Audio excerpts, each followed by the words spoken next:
¿Qué tal? ¿Cómo están amigos y amigas de la comunidad? Oigan, pues vaya semana que se ha estado viviendo en nuestro país, ya lo hemos comentado con ustedes, por supuesto la participación del New York Times en toda la polémica electoral de nuestro país, de este periplo electoral, el tema de las listas, las famosas listas del PAN, del PRI, del PRD, de Morena para la Cámara de Diputados y la Cámara de Senadores, que han generado en el partido, en el poder, cuestionamientos de diferentes esferas que consideran que es inadmisible que haya personajes como Alejandro Murat, por ejemplo, como el propio Sergio Mayer, pero voy a platicar con un hombre que yo admiro mucho, se lo digo abiertamente, aquí está con nosotros, mi querido Pedro Miguel, Me para abrumas. mi querido Pedro, qué pasa alrededor de Morena en un momento que es definitorio en muchos sentidos, en donde la oposición simplemente no crece, en donde está buscando todas las herramientas para anular la elección, pero que Morena puede alcanzar incluso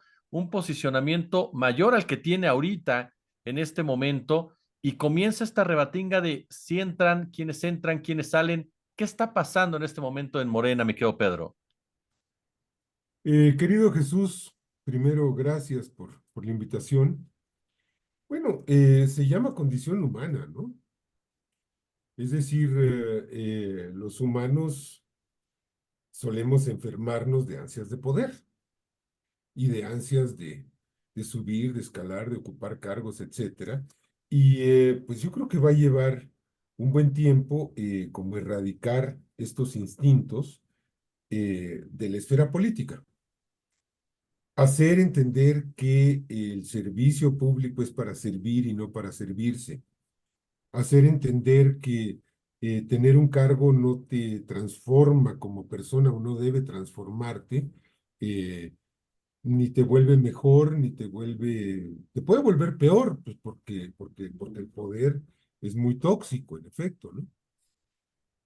Entonces, se ha desatado toda una grilla que tiene mucho de supuesto purismo, que es un purismo que yo no acabo de entender porque pues las alianzas, las coaliciones, los movimientos sociales y políticos son impuros, son por naturaleza impuros. Es decir, no estamos ante la corte celestial, estamos ante un partido en el que confluyen muchos intereses, muchas ideologías, clases, etcétera, eh, que se define de izquierda, pero que no puede gobernar como si la derecha no existiera, pues tiene que incluir, eh, tiene además que incorporar a gente, y cuando Morena jala a un general adversario a media batalla, hay quienes se indignan y dicen, ¿cómo es posible que jalemos a este? Bueno, pues que no te das cuenta que el otro bando se está quedando sin un general o sin un coronel. No te das cuenta de que necesitamos una representatividad que trasciende y excede a las izquierdas mexicanas. No todo el país es de izquierda, no todo el país es, eh, incluso fíjate, no todo el país es antineoliberal. Entonces, estamos en la consolidación, yo diría, de un frente amplio que se empezó además a gestar en 2017 con el acuerdo político de unidad nacional. Llegaron al partido cientos, miles, decenas de miles de personas que venían de otros partidos, y de todas esas traicionaron dos, Germán Martínez y Lili Telles. Ujú. Los demás están con nosotros. Y han traicionado, en cambio, personas que venían del movimiento y que tenían certificado de origen en el plantón. Traicionaron. Entonces, pues creo que hay una falta de entendimiento también en el hecho de que no todos servimos para todo. He sido militante de base 10 años, ¿y por qué no me dan una candidatura a mí y se la dan a alguien más? Bueno, porque tal vez ese alguien más tiene mejores aptitudes para ese cargo al que se aspira y tú no. Y el que no las tengas no te degrada, no te humilla, no habla mal de ti. y creo que habría que empezar por reconocer cosas. O sea, yo pongo mi caso por delante. Yo sería un pésimo legislador, sería un pésimo secretario de Estado. ¿Para qué voy a buscar eso? Por no decir presidente municipal o alcalde. Sería desastroso, pues ¿para qué me meto en eso?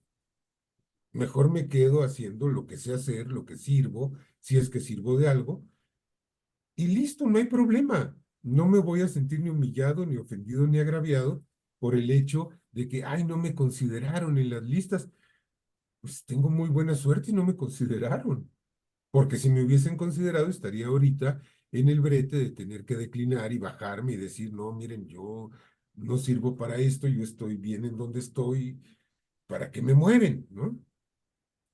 Pero esto es difícil de entender esto porque en la cultura está como un poco intermezclado el avance o el ascenso político con la autoestima, ¿no? Y, y tenemos que aprender a que ser de base, a que ser soldado raso, tiene una gran dignidad. Y pues se requieren muchos. Yo estoy contento con ser soldado raso y pues exhorto a la gente a que no enloquezca porque no quedó, porque no la postularon, o porque no entró a la tómbola, o porque no entró a la lista de los encuestados. No pasa nada. La transformación es muy vasta y hay muchísimas tareas que hacer fuera de de las cámaras legislativas, fuera del gobierno, fuera del partido. Hay muchísimas tareas. No nos vamos a dar abasto. Oye, mi querido Pedro, ¿cómo logras? Y este es uno de los puntos que más se ha estado discutiendo y tú lo sabes, tú eres un hombre que estás en redes sociales y demás. ¿Cómo logras conciliar el interés? Ahorita que tú mencionabas, no todo el país es de izquierda, no todo el país es obradorista, no todo el país es antineoliberal. ¿Cómo logras conciliar el interés de un Alejandro Murat, por ejemplo, con un Jesús Ramírez, aún y cuando Jesús ya dijo que él no va para diputado, que él está en otro papel? Pero ¿cómo logras conciliar entonces a un Murat con un Ebrard, a un Ebrard con un Augusto, e incluso en un momento dado, si provienen del Partido Verde, a un Luis Miranda que es hijo del compadre de Enrique Peña Nieto? De Miranda Nava. Pues en torno al proyecto, querido Jesús, es decir, hay un proyecto de nación. Si estamos de acuerdo con ese proyecto de nación, ni siquiera hay que conciliar porque no hay desacuerdo. Eh, Quienes van a ser o han sido postulados a cargos tienen que firmar que están de acuerdo con el proyecto de nación. Damos por hecho, porque actuamos de buena fe y de buena voluntad, que desde Alejandro Murat hasta Jesús Rodríguez están de acuerdo con ese proyecto de nación. Entonces, vamos a defender ese proyecto de nación. Se firmó que se va a defender el Plan C, se van a defender las reformas constitucionales propuestas, se va a defender lo que agregue Claudia Sheinbaum como dirigente máxima del movimiento, no solo como candidata, como dirigente máxima del movimiento. Y mira, creo que hay un universo muy bien acotado de lo que queremos y de lo que no queremos. No queremos eh, seguir entregando el país a intereses extranjeros. No queremos corrupción, no queremos privatizaciones y sí queremos bienestar social y sí queremos extender los programas sociales y sí queremos seguir creando infraestructura y sí queremos combatir la corrupción. ¿Estamos de acuerdo en eso? Pues entonces, adelante, no hay problema, no hay nada que conciliar ahí. Esto se concilió en la elaboración del proyecto. Y ese proyecto es el embrión de un pacto social, es decir, un conjunto de acuerdos para la convivencia entre distintos sectores culturales, políticos, ideológicos del país. Eh, lo que no está en el acuerdo puede ser motivo de disputa. Lo que está en el acuerdo no es motivo de disputa. Ya todo el mundo puso su firma abajo. ese pacto social que estamos propugnando y que hemos estado construyendo durante más de 5 años, tiene que avanzar eh, y nos va a dar un marco para resolver diferencias. Te pongo un ejemplo, el ámbito electoral, el ámbito judicial. El ámbito electoral es para resolver diferencias por la vía electoral. El ámbito judicial es para resolver diferencias por la vía legal, penal, civil, mercantil, familiar, como le quieras llamar. Eh, Nosotros estamos proponiendo cambiar las reglas para resolver las diferencias. No estamos proponiendo suprimir las diferencias. Estamos proponiendo cambiar los mecanismos porque los mecanismos se han corrompido, porque la estructura electoral y el régimen de partidos han claudicado al más pavoroso mercantilismo, porque el poder judicial se pudrió, se corrompió, se llenó de jueces venales y prevaricadores. Entonces, queremos cambiar las reglas. ¿Suprimir las diferencias? No, por supuesto que no. Y tampoco queremos suprimir la propiedad privada, como dicen por ahí, ¿no? Que te vamos a No quitar quieres los inventar carros. 6 artículos a la Constitución, porque primero hay que inventarle 6 artículos, Hay que creo, ¿no? Para inventarle desaparecer el artículos, ¿no? 139. Oye, ¿qué, Pedro? Y en este marco, por ejemplo, Morena necesita estas alianzas. Te lo pregunto tú que estás allá adentro, porque desde afuera vemos una ventaja considerable de Sheinbaum. Hablamos de 30 puntos, 25, 30 puntos, si queremos ser un poco más decentes en torno a la candidata de la oposición. Pero ¿hace falta ese tipo de acuerdos en Morena, precisamente, a pesar de esta ventaja que se están arrojando en las encuestas? A ver, pero ¿qué acuerdos, querido Jesús? Mira, a ver, hablamos de acuerdos de puntos programáticos, no se ha hecho ni una sola concesión, ni una. Hablamos de nombres y de caras, bueno, pues es que ahí, es que ahí, a ver, lo importante es el qué y no el quién. Claro. O sea, lo importante es qué es lo que queremos hacer, qué nos proponemos ejecutar, qué transformaciones queremos hacer, y no tanto quién va a estar a cargo de tal cosa. Eso a mí de veras me parece poco interesante. Es decir, ¿y de dónde viene? Pues que viene del PRI, que viene del PAN, que viene de la iglesia de Abraxas. No me importa. Es decir, lo importante es el qué queremos hacer, el programa, no los nombres. Eh, Desde luego, hay un artículo sexto bis en el estatuto que establece que se debe comprobar la honorabilidad de las personas.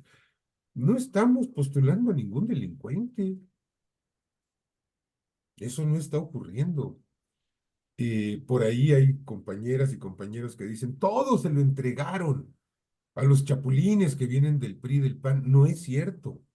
La gran mayoría de las candidaturas fueron otorgadas a militantes de Antiguo, de Morena. La gran mayoría. Algunas se gestionaron en el marco de la alianza con los partidos hermanos, con el Partido del Trabajo y con el Verde, y otras se entregaron a candidaturas externas, pero eso está en el estatuto.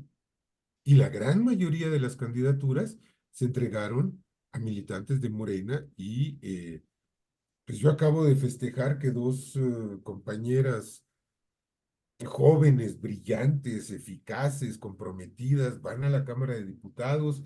eh, no veo ningún problema con eso. Estaba yo hablando de Andrea Navarro de Nayarit y estaba hablando de Carolina Rangel Gracida de Michoacán. Hay mucha gente como ellas que es gente que pasó su adolescencia, si no es que su pubertad, tocando de puerta en puerta como brigadistas. Ahí está la garantía del movimiento, me parece, y la garantía de que el movimiento va a seguir su curso.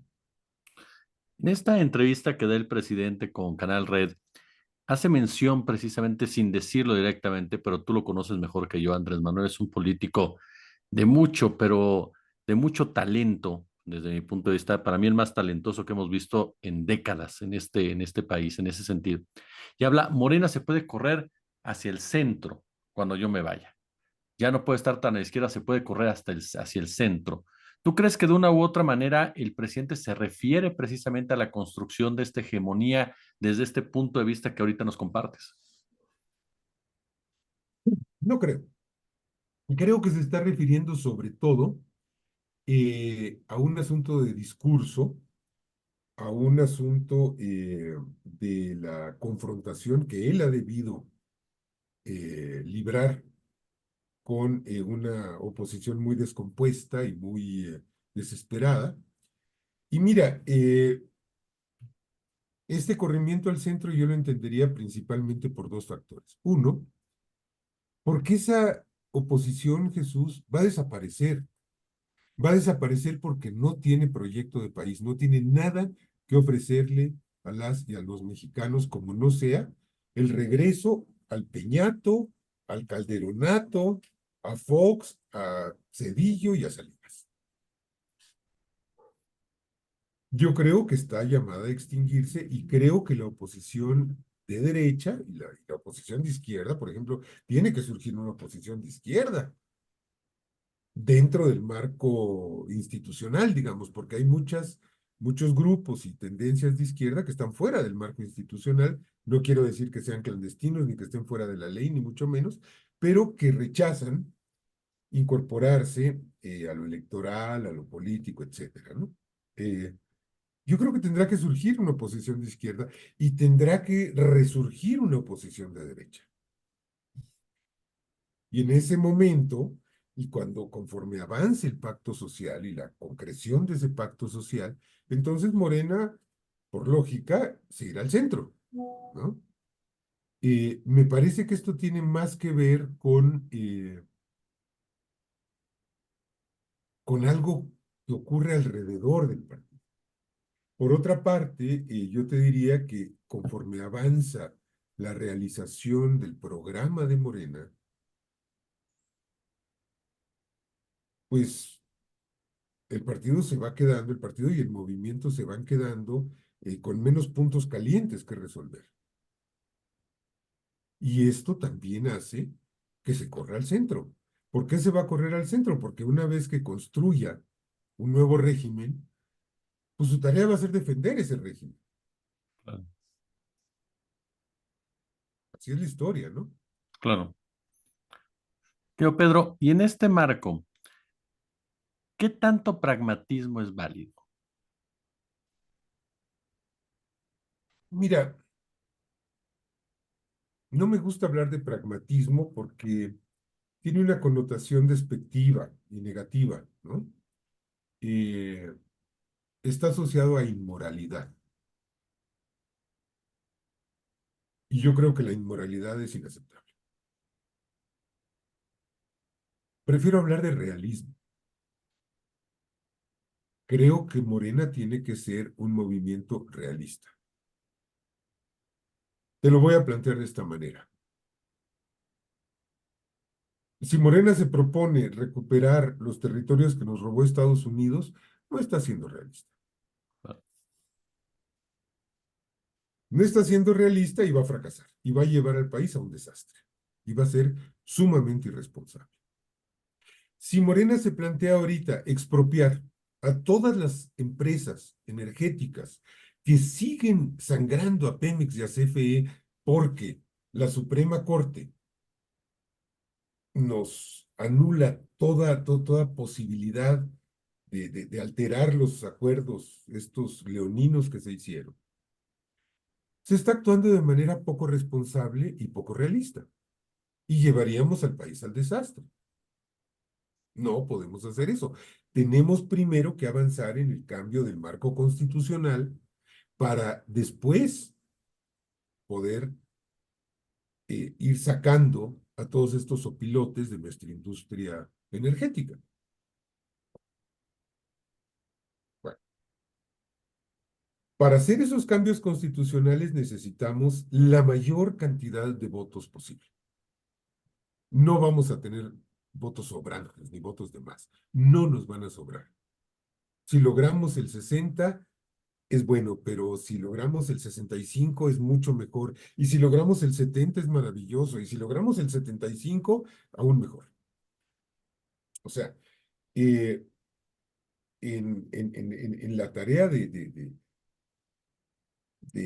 convocar al mayor número posible de ciudadanas y ciudadanos a que apoyen estas reformas, es estratégico. Y yo no creo que sea pragmático. Es simplemente realista, es decir, es darse un camino de por dónde transitar para ir cambiando realidades que no nos gustan, pero que ahorita no podemos cambiar.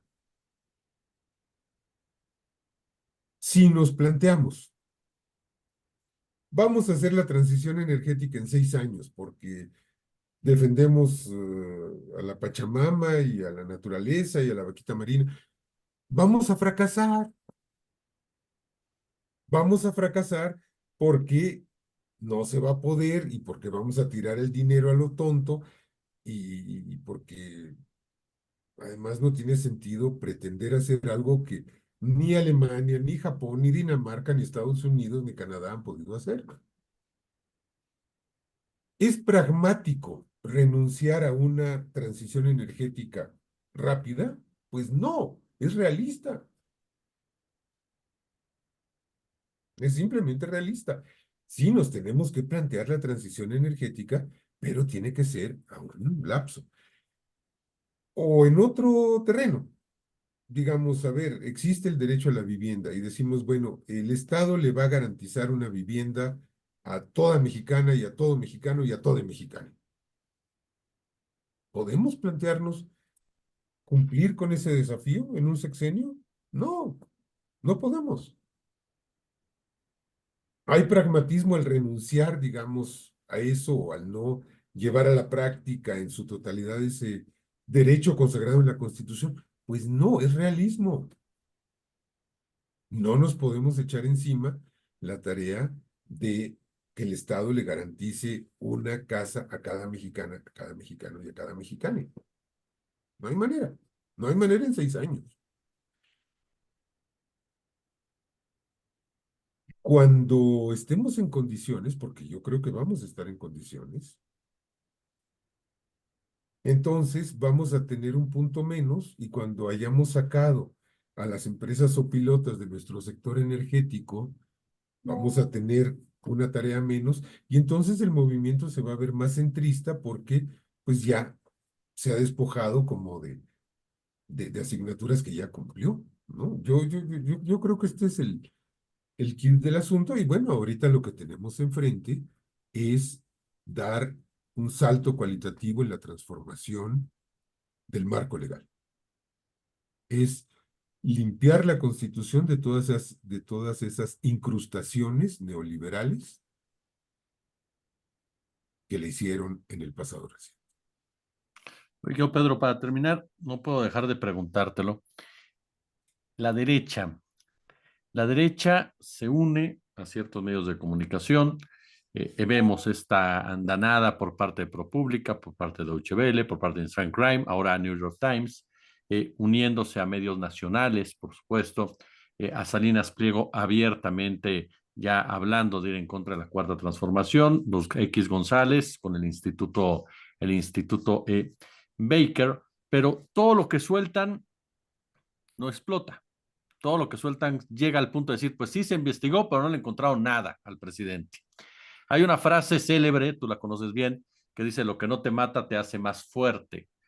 Esta estrategia de la derecha les preocupa en Morena, los ocupa, cómo reaccionan ante este tipo de andanada que muchos consideramos incluso que buscan de una u otra manera anular esta elección y fomentar un injerencismo tan deplorable como lo que hizo este diario con una actitud, insisto, punto de vista personal, muy colonialista, muy clasista desde el momento hasta la forma en cómo se dirige al presidente López Obrador.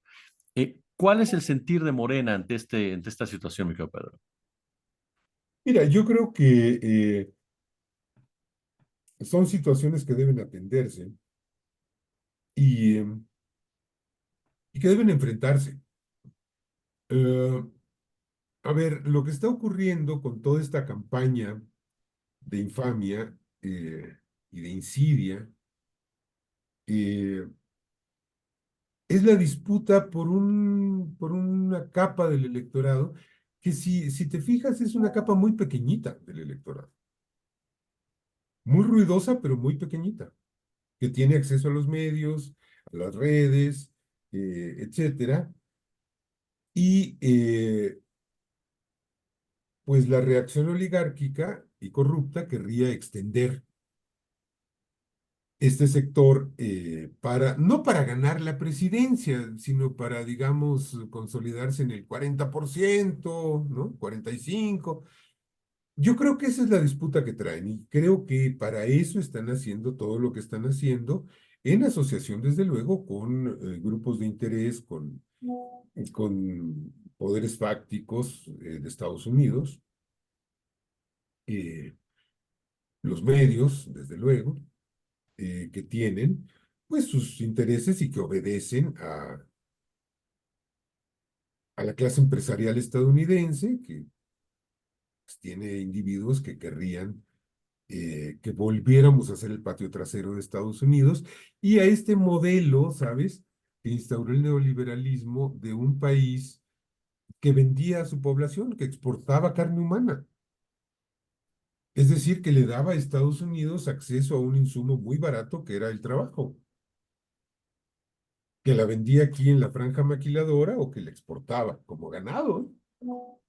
Porque eso era. El neoliberalismo nos convirtió en un país exportador de carne humana. Bueno, hay sectores empresariales de Estados Unidos que añoran con volver a tener ese abasto de insumo barato, pero también hay sectores empresariales que prefieren como tener un país que sea un buen mercado, que sea confiable, que sea próspero, etcétera. Entonces ahí hay pugnas. Esta oposición cometió el error, me parece a mí, de asociarse al sector más depredador en términos humanos de Estados Unidos. Y además, fíjate algo bien interesante, cometió un error estratégico gravísimo, que es ir a buscar la intervención extranjera desde la gira de Xóchitl Gálvez.